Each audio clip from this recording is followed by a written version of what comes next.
Oh, thank you for letting me come into your home once again. I did this last week and I did this several times, probably twice a day. You must be tired of seeing me, but here I am one more time. And I want to start this conversation with a story from one of my favorite authors. It's from a book called The Heart of the Enlightened. And this book is written by Anthony de Mello, a Jesuit priest. Now he died, but he writes some of the most beautiful small stories.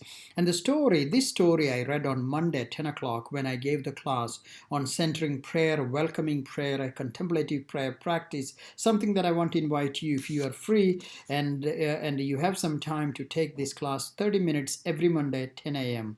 It'll be a wonderful experience, wonderful thing for us to enter into some spiritual discipline. But I'm not going to tell you that you have to take it. It's just a way of helping people at this time, those who are shut-ins and people around the country who do not have a way to go for some of their spiritual practices. So anyway, now I shall speak a whole lot there, but I shall not. And so here is a story that I shared with them.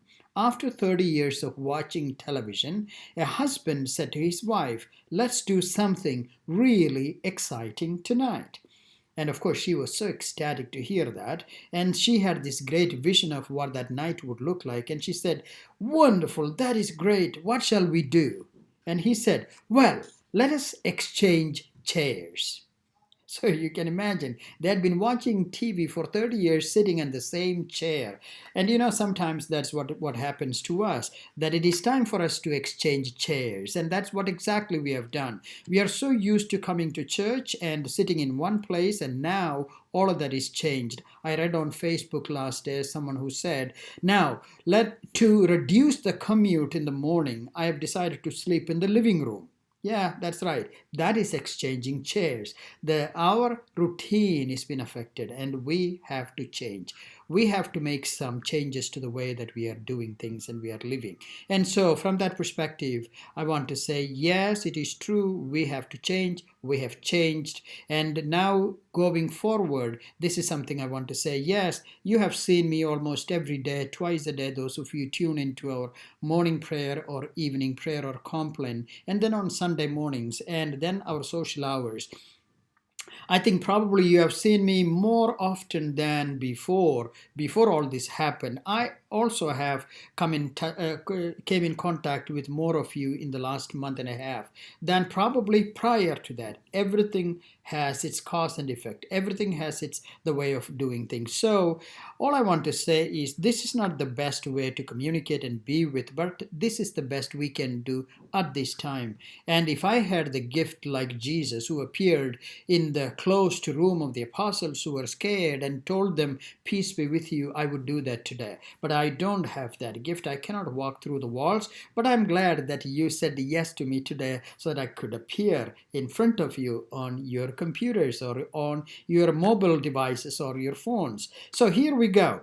A lot of us are anxious to open up, and so am I. And everything, all the businesses and churches, and we want to be back in our churches. And that case is not different for us at St. James either. For St. James members, even though not a whole lot of people, some really want to get back into the normal routine of things, whereas others are anxious. Somebody told me last day, they asked me this question: how far are we willing to go like this, shut down?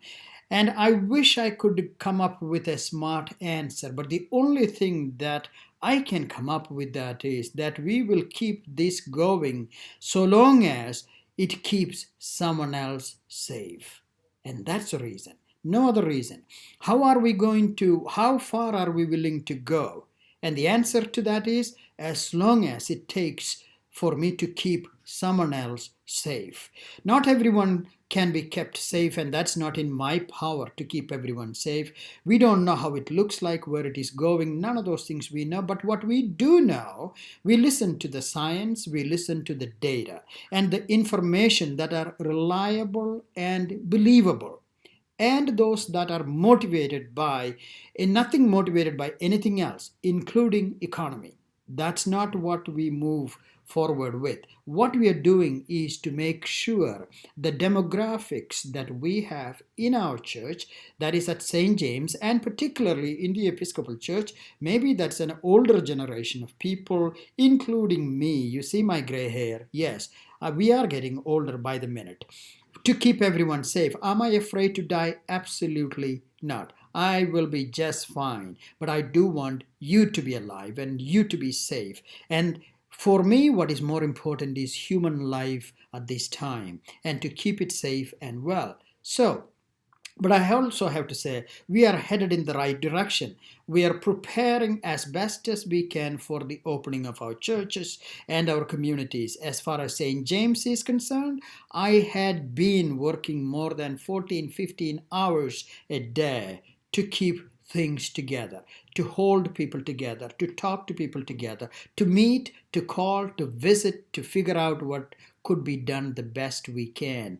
And you know what? I'm not alone in doing that. My family is fully involved in this. And in a very sacrificial way, my family, my children are fully part of that process. And it's not just my family. I have the family of Vicky and Anne who works very hard. They both work extremely hard. We are very blessed to have Tammy Larimore as our senior warden. She has done a lot of work in the last few days, and the vestry members have worked very hard. And there are several other people. And I'm sure that, when you see what goes on behind the scene, then you will realize it's not been all very pleasant or easy. Everything, is disorganized because for us to show what we are not, used to doing every day, changing things, making sure that everything that we do is done precisely, clearly, in short segments, making sure you are able to stay there in prayer with us. And if you have not done that, I would invite you to please join us in the morning at 9 a.m. and 9 p.m. in the evening every day.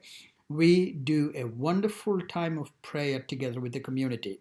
While everything on the screen looks nice and good, behind the scene is not that pretty or neat, but they are clean. It's not pretty and neat, but they are clean. Thanks be to God for Vicky. I make a mess trying to make sure everything is in order, and she kills herself to keep things clean again and again and again. So, if you are blessed with worship and liturgy and prayers and spiritual support, if you have attended all of those things that have been provided to you and to all of the communities here in Springfield every single day through prayer in the morning and in the evening, phone calls and visitations and emails, then I want to say we are going to the right place.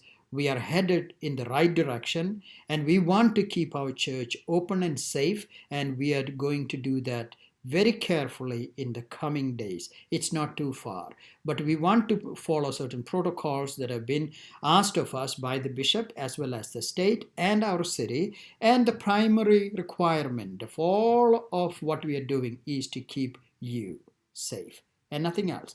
It is to simply keep you safe. I think I am excited for the fact that the light is at the end of the tunnel and we can see it. We need a little more patience, and I'm going to say that patience, oh Lord, I want it now, just like you and me, and I said a week ago. So we are all out of patience. Let us pray that the Lord will give us patience. And after this, I'm going to play a couple of minutes of what goes behind the scene video for you to see. And so, we are getting ready for all of you return safe back into our sanctuary, and we will celebrate together. Have a fantastic celebration of the Holy Eucharist and community celebration.